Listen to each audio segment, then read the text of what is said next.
Ahora es el turno de Hugo Daniel Carrión, abogado, fiscal de Lomas de Zamora, experto en derecho penal y derecho animal, vegano, activista, y nos va a hablar de los animales en la historia, la filosofía y la religión. Lo recibimos con un fuerte aplauso. Vamos a hablar de lo siguiente. Me interesa a mí un tema muy importante, que es cómo se relacionó el humano con el animal a lo largo de la historia. Eso por un lado. ¿Qué relación hemos tenido los humanos con los animales? Y la segunda cuestión es, ¿qué pasa con las grandes religiones o espiritualidades, con la famosa falacia que nos dicen, pero momentito, mi religión me autoriza a comer animales?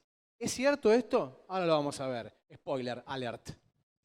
Bien, pasamos. Bien. ¿Cuáles fueron las tres fuentes principales por las cuales se basó la posibilidad de explotar animales? Tres fuentes principales. Uno, la costumbre de muchos pueblos de las primeras etapas de la vida humana de vivir de la caza y de la pesca y posteriormente la ganadería. Bueno, la realidad es que en el origen, nuestros antecesores de esta especie Homo sapiens sapiens, ¿cuáles fueron? Australopithecus, Homo erectus, Homo habilis, Homo neanderthalis, Homo sapiens sapiens.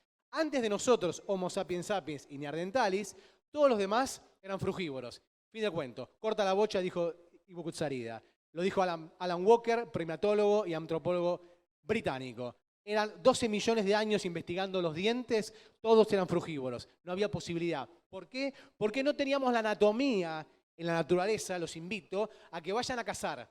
Dice, pero somos carnívoros y cazadores. Perfecto, muy bien, listo. Te suelto un montón de ciervos, anda a cazarlos. Fíjate, ¿con qué los vas a cazar? ¿Con qué lo vas a correr primero? ¿Con qué lo vas a cansar? ¿Con qué lo vas a morder? Y una vez que el hipotético caso que lo puedas agarrar y matar, te desafío a que te lo devores a corazón latiente. Sangre, músculo, tendones, ano, cerebro y ojos. El ser humano tiene unas papilas gustativas que se producen inmediatamente cuando yo le digo, vamos a hacer esta experiencia. Piensen en un durazno jugoso que lo están mordiendo y que se chorrea por acá. En este mismo momento a todos ustedes se le hace agüita acá abajo, ¿no? Bueno, si yo le digo ano, cerebro putrefacto, intestino, lo más probable es que no suceda eso, porque no tenemos ese gen para producir. Inmediatamente nos muestra que tenemos nos repele la sangre y todo lo que tiene que ver con la putrefacción. Por eso los doctores que han pasado acá dicen que estos cuerpos putrefactos tienen bacterias que son tóxicas para el cuerpo humano. Bien, así que primera cuestión, falso, ping. Segundo, el concepto teológico mal interpretado de dominio basado en el Génesis 1:20-28, donde le habría sido a Adán el dominio de la naturaleza y por supuesto de los animales. Fíjense, la palabra dominio está interpretada de diversas formas en la Biblia. Dominio puede ser custodia, protección. Es decir, yo soy padre, soy el creador, digamos, tengo una creación, pongámosle mi hijo, y yo tengo derecho a abusarla, explotarla, romperla, destruirla. Por supuesto que no. Lo que tengo es un deber de custodia y de protección. Ese dominio es equívoco, es polisémico, es decir, que tiene distintas significaciones. En realidad el concepto de dominio es de protección. Por lo tanto, está erróneo. Y fíjense algo más. El famoso mandamiento que le habría sido dado a Moisés por Dios, del primero, no matarás. Fíjense lo que dice el doctor Reuben Alcalá. Una máxima eminencia, es el creador del diccionario hebreo-inglés. La palabra en hebreo significa lotirzaj, que significa no matarás. En realidad se refiere en el hebreo clásico a cualquier clase de matanza, no específicamente un ser humano. El primer mandamiento no era no matarás a un ser humano. ¿Se entiende? ¿A dónde voy? Fíjense cómo nos vendieron. Toda la educación especista se basa en el engaño.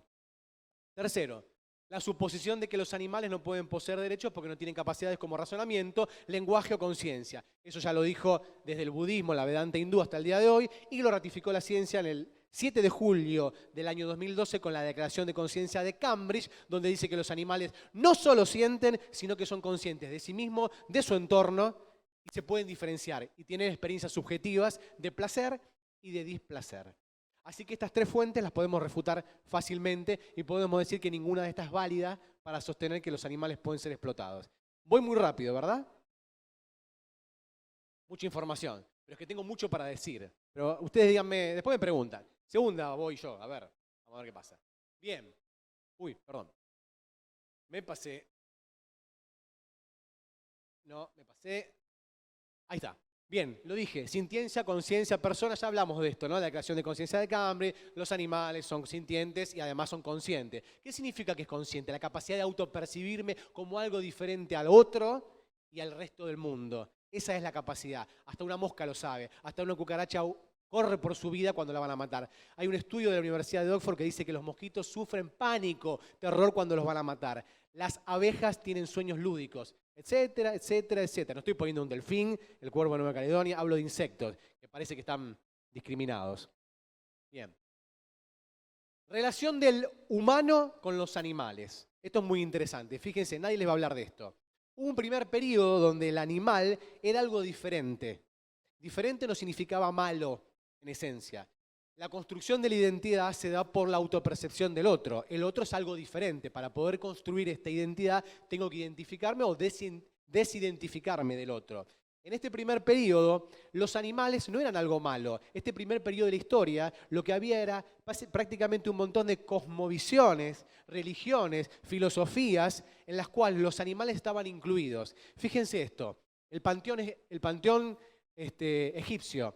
Fíjense el caso de Anubis, el dios de los muertos, se representaba como un hombre. Estas deidades son teriomorfas.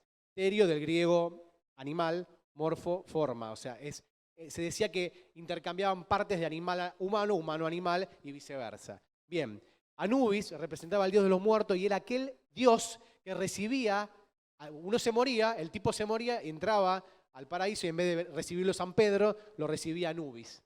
Y le pesaba el corazón en una balanza. En un lado ponía el corazón y en otro ponía una pluma. Si pesaba igual o menos que una pluma, entraba de la mano de Osiris. ¿Dónde anda Osiris, el fotógrafo? El fotógrafo se llama Osiris. Entraba al paraíso egipcio. Bien. Fíjense que no era algo negativo, al contrario. Estamos hablando de un chacal, de un perro salvaje, que era considerado una deidad. El que sigue, ¿lo conocen? ¿Cómo se llama? ¿Cómo? Narasimha. Bueno, ¿cómo se pronuncia? Nrisimha. Nrisimha, nosotros vulgarmente lo vamos a escribir. Narasimha es el hombre león, es la cuarta encarnación del dios Vishnu. En la de Vedanta hindú hay tres fuerzas o tres aspectos de Dios. Uno es el creador, Brahma. Uno es el conservador, Vishnu, el otro es del destructor, Shiva o Shiva. Bien, esa sería la quinta encarnación. Fíjense que en la encarnación de Vishnu, primero fue un pez, luego fue una tortuga, un dios. ¿Sí? Vamos de nuevo. El dios principal de la religión hindú era, en su primera encarnación, un pez, una tortuga, un hombre león, ¿me siguen? Un jabalí. Bueno, después por supuesto fue Rama, Krishna, ¿sí? Buda mismo, son encarnaciones de Dios Vishnu para la Vedanta hindú. Con lo cual, ¿qué le estoy diciendo? Que para estas espiritualidades el animal no cumplía un rol negativo. Y el último, ¿cómo se llama? El más conocido. Muy bien, le dan una hamburguesa vegana a la señora que lo sabe, Ganesha. Muy bien. Ganesha obviamente es el removedor de los obstáculos, es un dios también hindú, el hijo de Shiva y de Parvati, ¿no es cierto? ¿Está bien? O sea, Parvati la naturaleza, Shiva es el destructor, que no era algo malo, destruye la ignorancia, destruye, y es el ciclo mismo de la naturaleza. Las cosas se crean, se sostienen y desaparecen. Bien. Bueno, Ganesha, ¿por qué tiene cabeza de elefante? ¿Qué son los atributos de Ganesha? ¿Por qué se eligió un elefante? ¿Por qué se les ocurrió que el elefante podía tener una relevancia y no era malo para tomarlo como una deidad? Para muchos en el hinduismo, es el Om, es la vibración cósmica, es el Espíritu Santo. ¡Epa! Y es un elefante. O es un hombre con cabeza de elefante, o una deidad con cabeza de elefante. Brakratunda, la trompa curvada que remueve los obstáculos. Un elefante, cuando se presenta un obstáculo, no lo rodea, lo corre. ¿Se dan cuenta los atributos que veían el humano en los animales? No era algo negativo. ¿En qué momento, qué carajo pasó que empezamos a ver los animales como algo negativo? Bueno, pasó varias cosas. ¿No? Bueno, qué sensible. Bien. Esto ya lo dije. Bueno, este es el primer estadio. El segundo estadio es un estadio donde los los animales empiezan a ser considerados como algo negativo. En esto tuvo influencia Platón, por ejemplo. Fíjense el caso del panteón griego. El panteón griego eran seres, deidades, que intervenían en los asuntos humanos. Les encantaba mezclarse en los quilombos humanos, tenían hijos con los humanos, 3 o 4 mujeres, eran celosos, eran iracundos, se mezclaban en los asuntos humanos. El panteón griego era un caso. Y las deidades no eran perfectas, eran capaces de las mayores atrocidades y capaces de las mayores virtudes. ¿En qué momento entonces, qué pasó que estas deidades se volvieron perfectas? Cuando el hombre, o sea, cuando la carga oscura de la psiquis del hombre, todo lo negativo del hombre, no la quería portar, porque uno no quiere portar lo negativo, yo no me quiero hacer cargo de lo negativo. Esa psiquis oscura se transfiere a las deidades, que la porten las deidades, total, pues son como el Dios del Antiguo Testamento, de los judíos, ¿no? O sea, ese Dios castigador, ese altivo, receloso, que destrozaba Sodoma y Gomorra, ¿no? Castigaba. Bien, cuando eso deja de existir y las deidades se vuelven perfectas, y básicamente masculinas, bien machirulas, masculinas, no había deidades femeninas en ese segundo periodo. Obviamente, ¿a dónde van a parar? O sea, esa carga negativa que asumían las deidades vuelve al hombre. Y el hombre dice, opa, yo no la quiero. ¿A dónde va? Y a los más débiles, a los animales nuevamente. Y aparece Platón diciendo el concepto de animalidad, de bestialidad, como una carga negativa. Es decir, todo eso que no quiso tolerar o sostener el ser humano va a parar de nuevo a los animales. Y acá aparecen estos conceptos, ¿no? Fíjense. Aparece lo que yo les hablaba. Hoy se habla de los lobos desde otro concepto. No son lo que creíamos que era. Y sin embargo, Hobbes, filósofo inglés, decía que el hombre es el lobo del hombre, ¿no? O sea, él tenía una teoría de que el hombre era malo por naturaleza. Y utiliza el concepto del lobo para decir que el hombre es artero, ataca por el gusto de la sangre, te ataca a traición. Entonces utiliza este concepto. Y sin embargo, el lobo, hoy sabemos que no ataca a traición, que resuelve los comportamientos por sumisión y por muchísimos otros mecanismos. Bueno, Jekyll y Mr. Hyde. El hombre cuando se vuelve animal se vuelve malo, ¿no? Hasta en la literatura.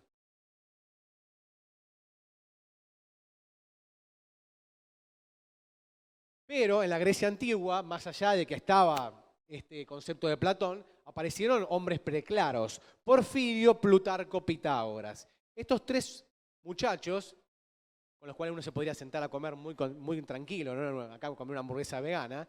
Pitágoras ya hablábamos, un liberador, ¿no? Una persona que hablaba, fíjense lo que dice, lo voy a leer en voz alta por si no lo leen. No mojes nunca tu pan, ni en la sangre ni en las lágrimas de tus hermanos. Son sintientes, son conscientes, son mis hermanos. Una dieta vegetariana nos proporciona energía pacífica y amorosa, y no solo a nuestro cuerpo, sino sobre todo a nuestro espíritu. Hay una razón moral y espiritual.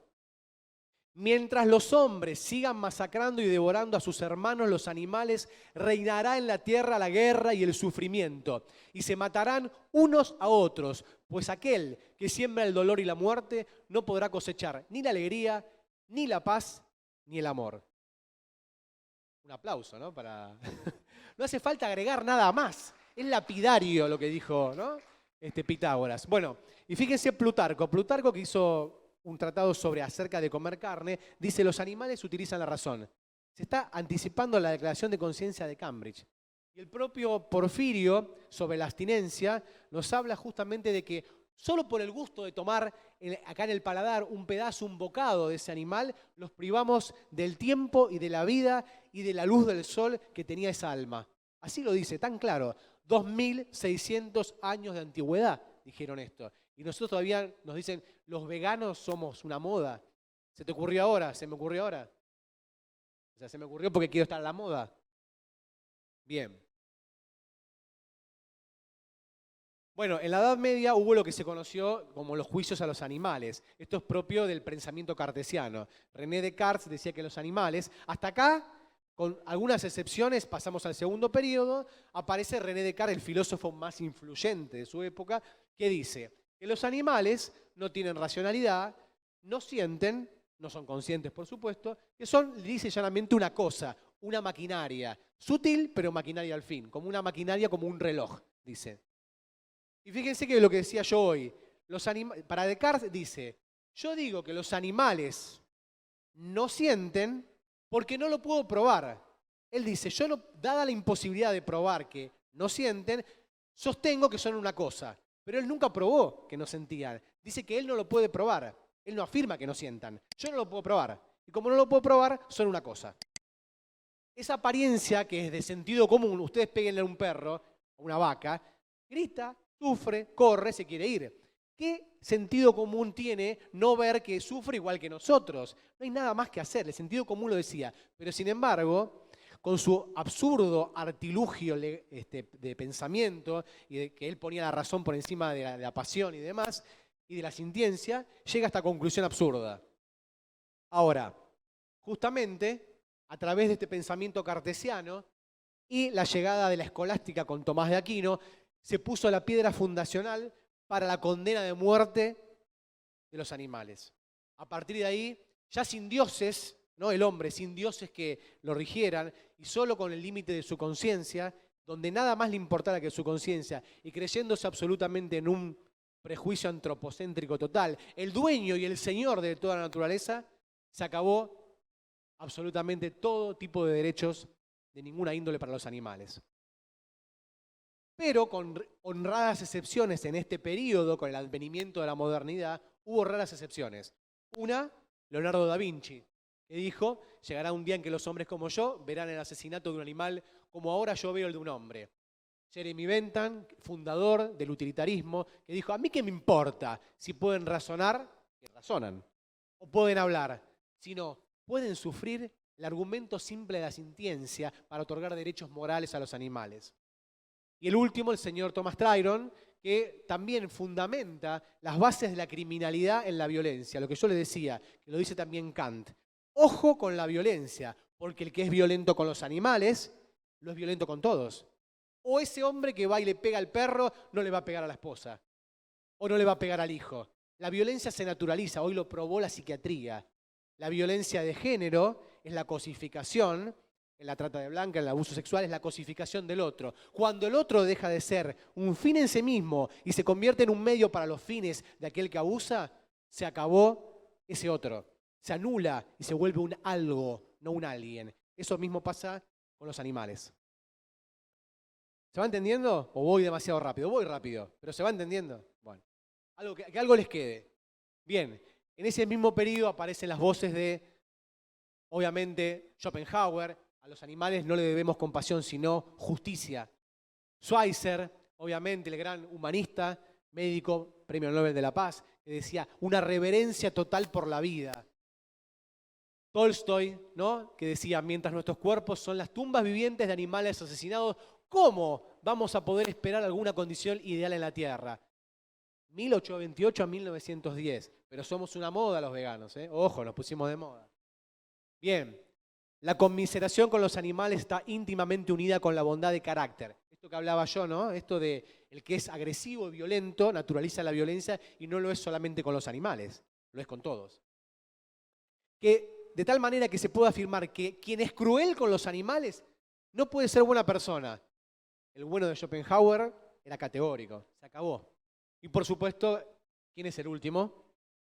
Mahatma Gandhi, que obviamente escribió la base moral del vegetarianismo y lo hizo cuando entró en contacto con la Sociedad Británica Vegetariana en Londres en 1830, que luego da paso a la IWU y que luego nosotros estamos ahí. O sea que básicamente estamos en la línea, ¿no? de Gandhi. Gandhi era vegetariano por religión, porque un imperativo paternal, pero no sabía qué significaba ser vegetariano hasta que no toma contacto con la Sociedad Vegetariana de Londres. Bueno, esto ya lo habrán escuchado alguna vez. El antropocentrismo moral es una visión torcida desde el punto de vista de la epistemología o la filosofía, que significa que el ser humano se cree la medida de todas las cosas y que por lo tanto, por estar en la cúspide de todas las medidas morales, puede disponer de toda la naturaleza. Desde esta visión del antropocentrismo nace el especismo. Es una forma de discriminación. Discrimino según la especie. Si sos Homo sapiens, bárbaro, adentro, todos los derechos. Si sos otra especie animal, no tenés ningún derecho. Y tengo derecho a explotarte. Bien. Y el carnismo, creación doctrinaria de la doctora Melanie Joy, doctora en psicología de la Universidad de Massachusetts, que significa que hay un entramado psicológico y sociológico en la sociedad que obliga, más o menos como la educación especista de la que hablé, que obliga o combina a consumir animales y explotar animales. Esto está estudiado desde el punto de vista psicológico y sociológico. Así que fíjense todo lo que hay en la sociedad desde el punto de vista psicológico y sociológico que sigue sustentando y retroalimentando la explotación de los demás animales. Bien, no voy a hablar de ética porque es muy largo, esto es una charla sola de ética o bioética. Bueno, esto lo tienen clarísimo. Para nosotros los abolicionistas hay una disyuntiva entre los derechos de los animales y el bienestar animal. El bienestar animal lo que busca es regular la forma de cómo seguir usando a los animales. Bueno, a la vaca y al cerdo le ponemos música, le ponemos unos mantras, un poquito de saumerio, de sándalo, una onda, pero lo matamos igual. ¿Se entiende? Lo matamos igual. O sea, el cuchillo corta igual en la posibilidad de la explotación que tenemos al día de hoy, el carnismo dicho y hecho, o el bienetarismo. Va a morir igual el animal, va a ser abusado y explotado de la misma forma. Solo que de esa manera lavamos culpas. Ah, huevos de gallina felices, carne pastoril. ¿Escucharon eso? Carne biológica. Bueno, todos son eufemismos para seguir explotando a los demás animales. Esa es la realidad. Nosotros somos abolicionistas, la UBA es abolicionista, y lo que está acá en juego es que si estos seres son sintientes y conscientes, y son personas no humanas, personas de otras especies, tienen estos mismos derechos que tenemos nosotros. En definitiva, los derechos son únicos, sean humanos o animales, son derechos, que son los básicos, esenciales, subjetivos de no interferencia. Vida, libertad, integridad y dignidad. Fin del cuento. No se discute más. Y el que me lo refuta, que me lo pruebe. Bien, no voy a hablar de esto. Psicología profunda, no. Bien. Lo que ustedes pagaron la entrada, pagaron para que yo venga a meterme con las religiones, ¿no? Para que haga quilombo con las religiones. Bien, acá estoy. Voy a hacer quilombo con las religiones. Bien. Hinduismo, jainismo. ¿Por qué estas religiones, estas cosmovisiones o cosmogonías son tan importantes y claramente rechazan la explotación de los animales? Fíjense, para estas religiones la prohibición de ingesta de animales proviene de una ley muy antigua, que dije antes, los 8 pasos de Patanjali, pero es antigua todavía, es una ley érnica, que es ahimsa o ahimsa, que significa, de sánscrito, no dañar, y, o sea, digamos, a es no, imsa es dañar, lesión, golpear, lastimar. Ahimsa es no dañar, no lastimar. Es un concepto multidimensional que incluye a todos los seres vivos, por supuesto los animales, con la misma fundamento de que somos una semilla, una gotita de la misma creación, todos venimos de la misma energía y por lo tanto esa premisa es que todos los seres vivos tienen la misma chispa de esa energía espiritual divina y por lo tanto, fíjense, lastimar a ese ser es lastimarme a mí mismo. Esto que parece muy flashero, muy espiritual, el doctor Carrión se metió con la onda Claudia María Domínguez, no. Esto está en los textos y está hoy probado por la física cuántica. El premio Nobel de este año, yo no sabía que se lo iba a ganar, no lo sabía.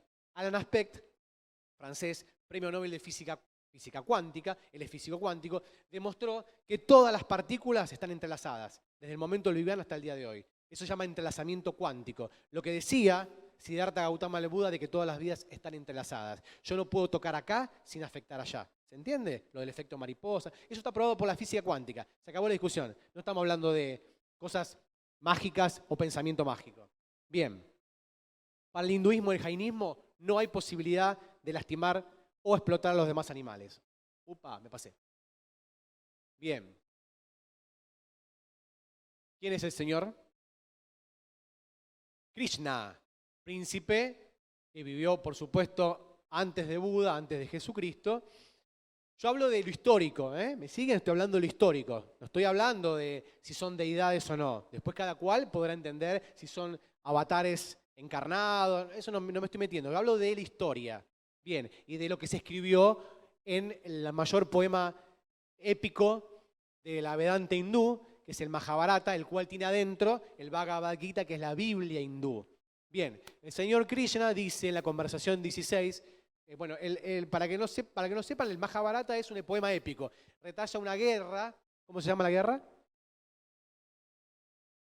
Sí.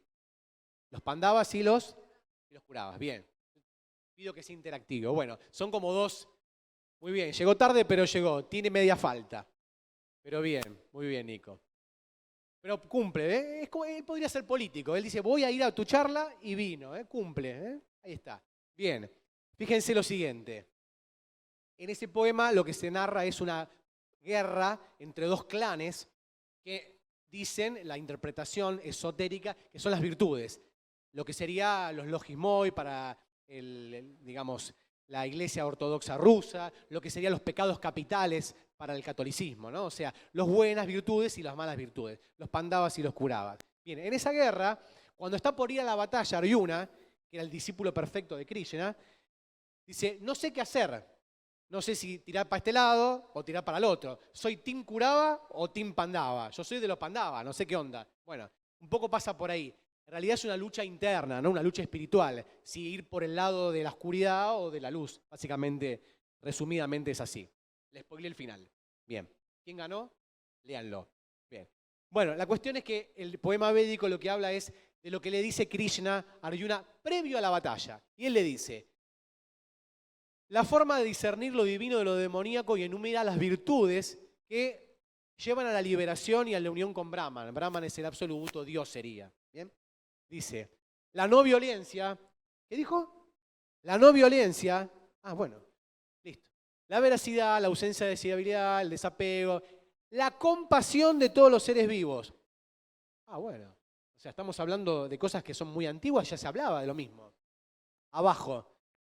Quien no malquiere hacer alguno, repito, quien no malquiere hacer alguno, dice el señor Krishna, el príncipe Krishna, quien no malquiere hacer alguno, el amable y compasivo, el libre de apegos, bla, bla, bla, es a quien yo amo. O sea, Dios le está diciendo en la Vedanta hindú que el que no malquiere a ningún ser es amado por Dios. ¿Se entiende? ¿Dónde está la posibilidad de explotar desde las religiones? Mi religión me lo permite. No, no te lo permite.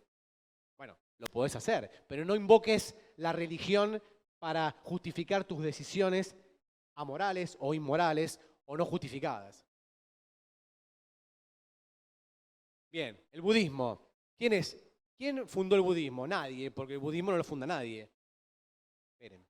Un señor que se llamaba Siddhartha Gautama el Buda, caminó por la tierra, dicen que también fue una encarnación del dios Vishnu, pero no importa, yo hablo del sujeto histórico. Dice, en el 1907 se publica un texto del Canon Pali, que básicamente es un valioso testimonio de lo que, digamos, traía el Buda, que fue remitido en forma oral a sus discípulos hasta el día de hoy, que tienen 152 discursos en los cuales habla del mismo precepto de compasión para todos los seres. Daya, compasión para todos los seres.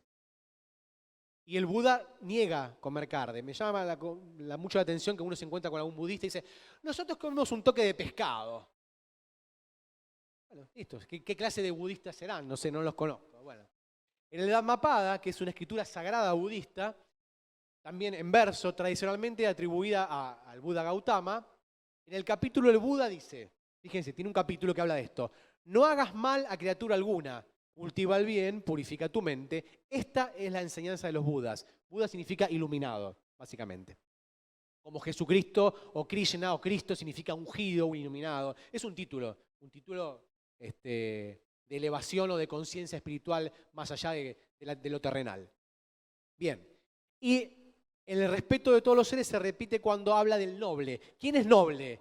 No es una persona noble quien hace daño a otras criaturas. Bueno, budismo, hinduismo, jainismo, tildado. No te ampares en esto.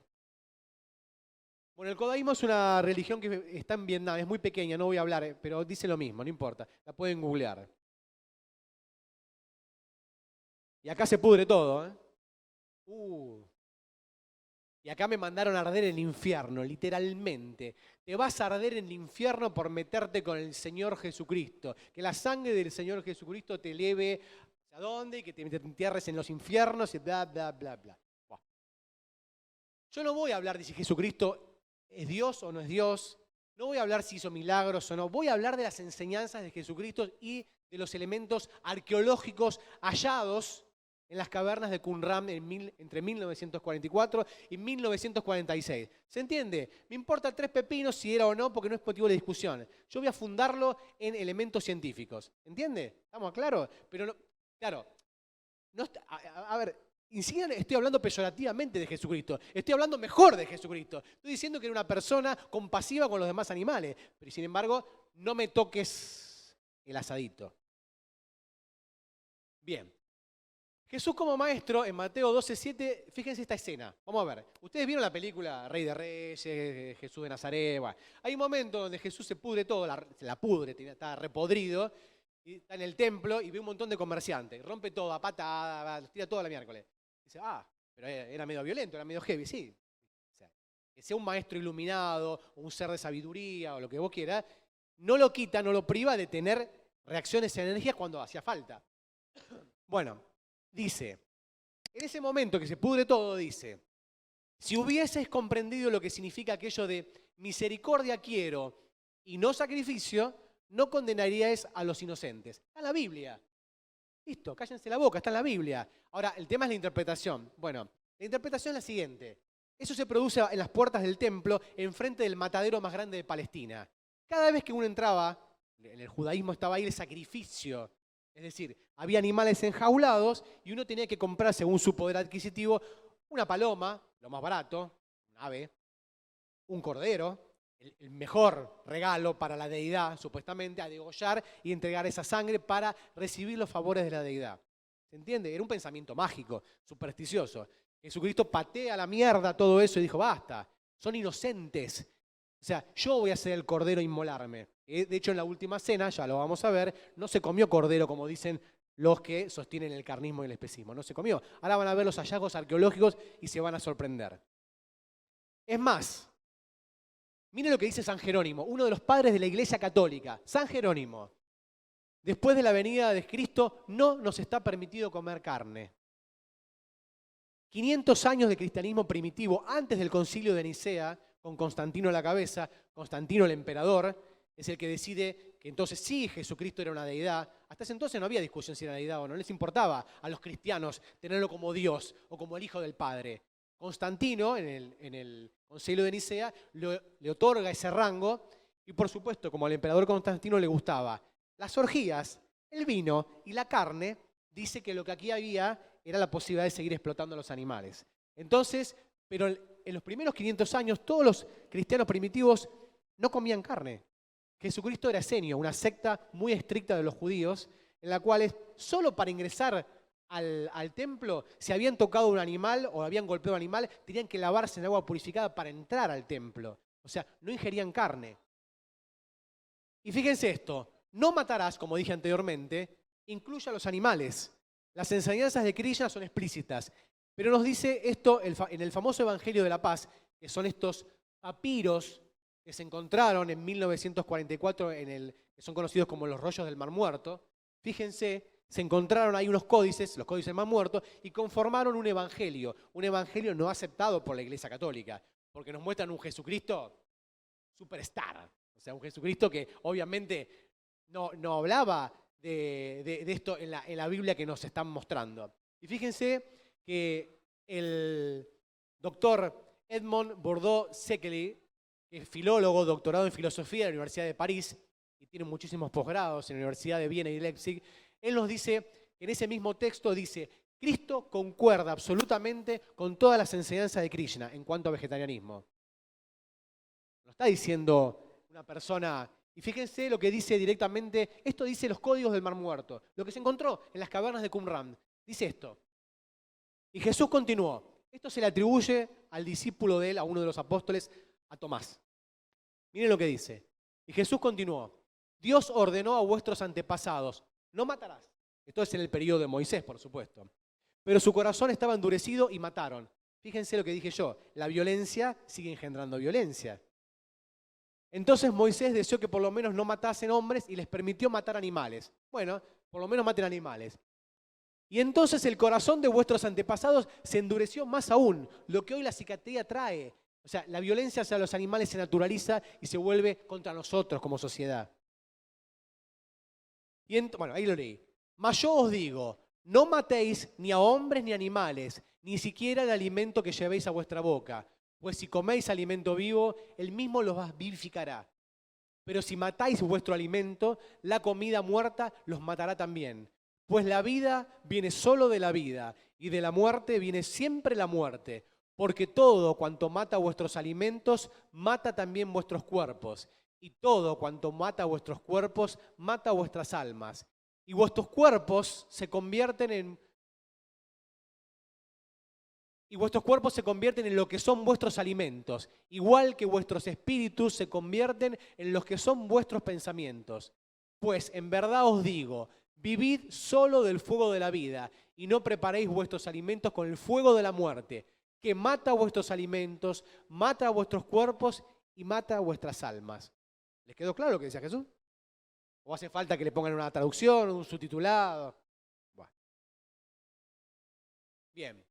Y esto fue confirmado, por ejemplo, porque dice, la Iglesia Católica no avalaría. Sí, fíjense, Monseñor Mario Canciani, párroco de la Iglesia Romana de San Juan de los Fiorentinos. Fue teólogo, filósofo, exégeta, biblista y prelado. Y gozó del aprecio de varios papas. O sea, tenía llegada al Vaticano. Él entraba como Pancho por su casa. Hola, ¿qué papá, cómo va? O sea, no era cualquiera. Fíjense que él dijo, Jesús y los apóstoles eran vegetarianos. Jesús, como los primeros cristianos, no comían carne. Él tiene una obra, un libro, el Monseñor Padre Canciani, que se llama En el Arca de Noé. Y dice, benedictinos, cartujos, franciscanos y muchas órdenes religiosas más estaban en contra del sacrificio de animales y no los comían. Bueno, ¿quieren que siga hablando de la Biblia? Muchísimo más, pero no los voy a abrumar. Ahí, saquen en foto, busquen ahí las referencias. Para terminar con Jesús. No, pero Jesús multiplicó peces. ¿No? Te tiran esa. Ah, sí, multiplicó peces, perfecto. Aunque la definición técnica de vegetariano no sería contradicha o vegano, por multiplicar peces o pescado que ya están muertos, él no mató a nada, ni mandó a pescar, no habría obstáculo ahí. En realidad, en ese momento, los primeros relatos, que son los preevangelios católicos, el milagro no incluye pescado. Jesús, cuando se refiere al milagro, pregunta si había pan para las suficientes personas que estaban en el lugar. Fíjense esto, Mateo 16, 9, 10, Marcos 8, 19, 20 y Juan 6, 26. Los peces fueron agregados a la historia por escribas griegos para incorporar la palabra griega pez, que significa ictus, que es el símbolo, ¿vieron el pez que se usa para representar la iglesia de Jesucristo? Que se incorpora posteriormente como Jesucristo y Jesús Christ, es Jesucristo, Hijo de Dios y Salvador. Esta interpretación de la multiplicación representa una profecía de la creciente iglesia que iba a haber, no específicamente del pez. Y fíjense que además hay unos antropólogos que han investigado y arqueólogos que buscaron la palabra griega, que hay una palabra griega que se llama alga pescado, lo que sería equivalente hoy a las algas que usamos nosotros los veganos, alga nori, kombu y demás. Esa alga era muy común en el lugar donde vivía Jesucristo y por donde andaba. Y esa alga se comía con el pan. Se comía pan con esa alga. Esa alga se llama alga pescado. Es justamente un alimento muy popular aún hoy entre campesinos judíos y árabes y es similar a la gente con la que Jesús se rodeaba. Así que también esto está tergiversado. Y el último bonus track. Pero en la última cena los apóstoles comieron cordero. Así, los arqueólogos italianos Generoso Urcioli y Marta Veronio, comparando datos históricos y pistas que proporcionaron las catacumbas del siglo III después de Cristo, lograron reconstruir alimentos y hábitos alimentarios de Palestina hace 2 milenios. Según estos estudios, llegan a la conclusión que el menú de la última cena pudo haber incluido, además de pan ácimo y vino, típica comida de los esenios, un cocido de verduras llamado cholén, jaroset, que es un plato de sabor dulce, aceitunas con hisopo, hierbas amargas con pistachos y pastas de nuez. ¿Dónde está la carne? No está. Bien. Bueno, en el Islam tampoco me voy a despedir, pero básicamente hay muchos relatos de Muhammad donde habla de los misericordiosos, que los cubre con su misericordia, ensalzado y bendito, tened misericordia con quienes están en la tierra y os cubrirá con su misericordia el que está en los cielos. Hay una parte donde el propio Muhammad quería modificar las costumbres de su pueblo y inclinarlos al vegetarianismo y para aquellos que comían carne cuando él vivió, el profeta del Islam, los mandaba a lavar la boca y a orar. Bien, voy terminando. Perdón la velocidad. Les pido 1000 disculpas. Era mucha información, pero quería que se lleven lo máximo posible. ¿Ustedes ven la diferencia? ¿Hay diferencia? No, la diferencia la hacemos nosotros con este prejuicio antropocéntrico. Y me voy cerrando con esta pequeña propia idea que tengo yo o afirmación. Creo que para todos necesitamos tener un concepto más sabio y místico de los demás animales, no solo el que ya sabemos de la ciencia. Eso es también porque nosotros somos animales, en primer lugar, de la escala animal. Entender que son hermanos, que estamos hermanados, como decía Pitágoras.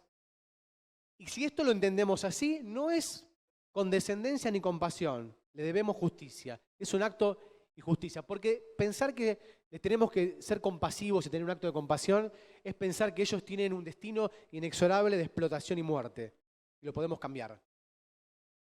Y en nuestro tremendo error nos estamos jugando nuestra propia evolución espiritual, nuestra evolución de conciencia, y creemos que los demás animales provienen de un mundo más antiguo que nosotros, están en la Tierra antes que nosotros, tienen sentidos más desarrollados que nosotros, se mueven terminados y completos, o quizás nosotros nunca tuvimos esos sentidos, o los perdimos, o los anulamos.